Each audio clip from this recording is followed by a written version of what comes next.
গ্রামের বাড়িতে অল্পের ভিতরে সুন্দর ছাদে পাইপ দেওয়ার কৌশল এবং ছাদে পাইপ দেওয়ার ড্রয়িং আপনারা দেখেন। খুব সুন্দর ড্রয়িং আপনাদেরকে এক কর্নার থেকে দেখানোর চেষ্টা করব। এই কর্নারে একটা হচ্ছে স্পটলাইট বক্স, এই সাইডে ড্রপ, মেইন হচ্ছে ফ্যান বক্স দেয় না, এখানে ফ্যান হুক দিছে, কারণ দেখা যায় এখানে 5 ইঞ্চি বা 4 ইঞ্চি ডালাই হইবে, তো 4.5 ইঞ্চি বিষ ঢুকে যাবে। আর এই চারো সাইডে লাইন নামছে, বাই চান্স ওই সাইড থেকে লাইন পরবর্তীতে করবে। আর এটা হচ্ছে এখানে একটা হচ্ছে ডাইনিং রুম, তো এখানে একটা ফ্যান আছে। হ্যাঁ, এখান থেকে আবার কিন্তু একটা লাইন একবারে ডাইরেক্ট ডিস্ট্রিবিউশন বক্সে চলে গেছে।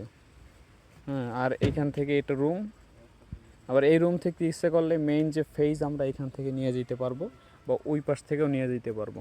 সাইডে একটা হচ্ছে স্পটলাইট বক্স, এই যে একবার সামনের সাইডে স্পটলাইট বক্স, এই বাথরুমে স্পটলাইট দেখা যায় উঠলে পরে মাথায় লাইটটা বাজবে না, এর জন্য স্পটলাইট বক্স। আর এই যে সামনে হচ্ছে মেইন সব সার্কিটগুলো হবে সামনে। আর হচ্ছে স্পটলাইট বক্স আছে, এখানে আছে, ইচ্ছা করলে এখানেও একটা ফ্যান হুক দিতে পারবে, এখানে দিতে পারবে।